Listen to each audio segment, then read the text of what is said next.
Hey guys, I wanted to start this video by telling the story of David and Goliath. I know it's a story that maybe you've heard for a long time, or maybe it's a story that's new to you guys.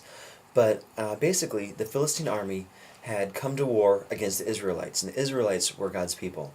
And the Philistines had lined up on either side, like the Philistines and the Israelites had lined up on either side of the battlefield, and they were taunting each other.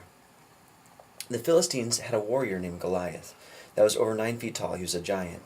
That was their bravest, strongest warrior, and they sent him out in front, and he was taunting God's people, God's army. And during that time, there's this guy named David. His dad was Jesse, and he had all these sons, but David was the youngest one. And so the other brothers had gone off to war against the Philistines with the army of Israel, but David had stayed behind to watch over the sheep. Well, one day, Jesse told David, "Hey, go find your brothers and get some news to bring back to me from your brothers." So when David went out, he saw that the Israelite army was frightened. They were terrified of this man, Goliath. And Goliath was taunting them and making fun of God and all this stuff. And David's like, someone's got to stand up to this guy. Someone's got to stop this giant from taunting us. But no one was brave enough. All the grown men and adults weren't brave enough. But David, as a teenager, he was probably a teenager in this time, went to the king of Israel, Saul. And he said, "Saul, God has given me strength to beat lions, and He's given me strength to fend off bears and all this stuff from attacking my dad's sheep. God will give me the strength to fight off this Goliath." And it took some persuasion, but eventually Saul agreed to let David, this teenager, go out against Goliath to fight for the nation of Israel. And so when David got out there, he didn't have like all the armor and all that stuff. He had the stuff that he would have on him when he was watching over the sheep. He'd have his shepherd's staff. He had his slingshot and some rocks in a little pouch. And he went out there. And Goliath was like, "There's no way that you, a little boy, a teenager, is going to be able to defeat me, the champion of the Philistine army." But David said, "You know what? God has delivered me my entire life from all sorts of different adversaries. He is going to help me beat you." And so Goliath started coming at David. David grabbed his slingshot, threw a stone, hit him right in the forehead, and knocked him flat. It actually sunk into his forehead. And David went over, grabbed Goliath's sword, and he chopped off his head. And after that, it said that the nation of Israel pursued the Philistine army, because the Philistines were so frightened of what had happened. They did not expect David, this teenager, to conquer this giant. Now, when David showed up to the Israelite army to get news from his brothers to bring back to his dad Jesse, he didn't see Goliath standing there and say, "Hey, you know what? This is not my problem. There's adults here. They're going to take care of the issue. I'm just going to come and do what my dad asked me to do, and I'm going to head out of here." When he saw the problem, he said, "Guys, this isn't right. God is able to defeat Goliath. You look at me. I'm no one. I'm just a teenager. But God's going to use me to defeat this giant."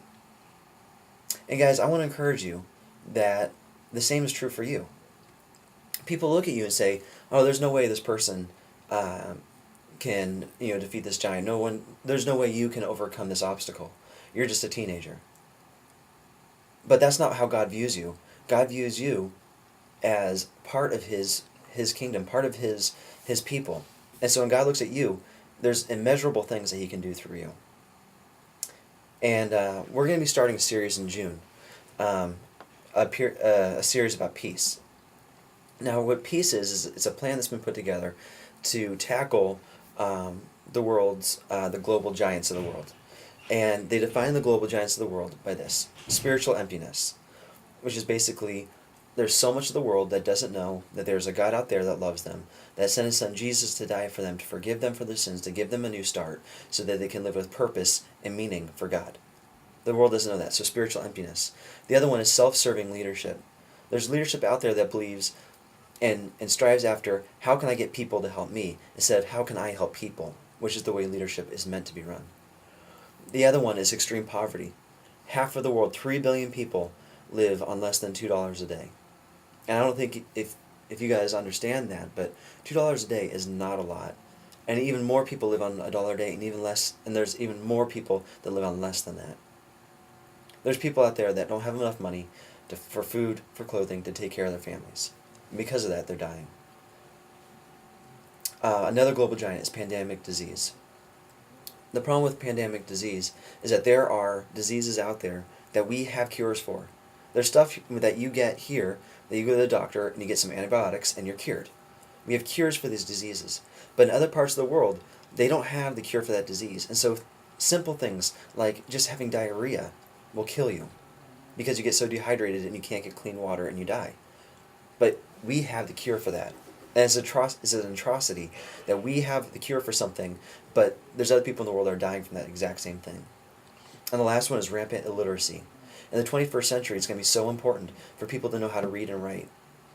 But half of the world's population, 3 billion people in the world, don't know how to read or write effectively. And so this peace plan has come together to try to give people tools and motivation to tackle these global giants. And the world says, you know what, you're just a teenager, you can't do that.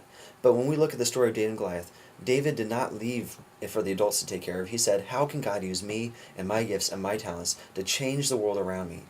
And so the peace plan is this. Peace, it's an acronym, PEACE. It stands for this: promote reconciliation, equip servant leaders, assist the poor, care for the sick, and educate the next generation. And each of these 5 things line up with one of the 5 global giants. And so in the month of June, we're going to be trying to equip you guys as teenagers to change your world. We're going to be equipping you and empowering you and encouraging you to get involved in your daily lives in a way that you as teenagers, just like David, can change the world around you. Guys, I'm really looking forward to June, and I hope you join us. Thank you.